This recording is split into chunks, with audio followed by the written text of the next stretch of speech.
Morgan movie review. Vijay Antony crime thriller. సాధారణమే కథ. హైదరాబాద్ లో వరుస హత్యలు జరగడంతో పోలీస్ డిపార్ట్మెంట్ షాక్ అవుతుంది. కేసును ఏడీజీపీ ధ్రువకి అప్పగిస్తారు.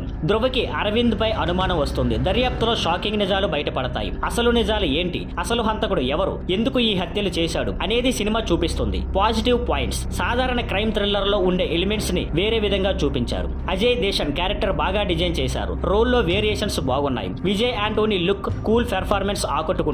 తండ్రి కూతురు, అన్నా చెల్లెలు సన్నివేశాలు ఎమోషనల్ గా బాగున్నాయి. సెకండ్ హాఫ్ ఇంటర్వెల్ క్లైమాక్స్ ట్విస్టులు ఆకర్షణీయంగా ఉన్నాయి. Negative points. విజయ్ యాంటోనీ నటన బాగున్నా క్యారెక్టర్ రైటింగ్ సరిగ్గా లేదు. ఫ్లాష్ బ్యాక్ లో వీక్ గా అనిపించింది. అజయ్ దేశన్ రోల్ కూడా క్లైమాక్స్ కి దగ్గరగా పోతే ఇంపాక్ట్ తగ్గుతుంది. ఫస్ట్ హాఫ్ లో లవ్ ట్రాక్, సెకండ్ హాఫ్ లో లాగ్ పాయింట్లు బోరుగా అనిపిస్తాయి. క్లైమాక్స్ ట్విస్ట్ బాగున్నా ఎండ్ వీక్ గా ఉంది. హంతకుడి కారణం బాగా రాయలేదు. ఎంటర్టైన్మెంట్ లేని సీరియస్ టోన్ ఎక్కువగా ఉంది. టెక్నికల్. డైరెక్టర్ లియో జాన్ కథ బాగుండగా ప్రెజెంటేషన్ రొటీన్ గా ఉంది. ఎడిటింగ్ ఫస్ట్ హాఫ్ లో బాగుండేదని అనిపిస్తుంది. Vijay Anthony music, Yuvraj cinematography బాగున్నాయి. విఎఫ్ఎక్స్ బాగుంది. ప్రొడక్షన్ వాల్యూ సరాసరిగా ఉన్నాయి. చివరగా మొత్తానికి మార్గన్ ఒక క్రైమ్ ఇన్వెస్టిగేషన్ థ్రిల్లర్ అయినప్పటికీ, గుర్తుండిపోయే విధంగా కథ కొత్తగా ఉన్నప్పటికీ ప్రెజెంటేషన్ రొటీన్ గా ఉంది. ఫస్ట్ హాఫ్ బోరింగ్ గా ఉంటే సెకండ్ హాఫ్ కొంచెం బాగుంది. క్రైమ్ థ్రిల్లర్ లవర్స్ కి పెద్దగా ఇష్టం పడే సినిమా కాదు.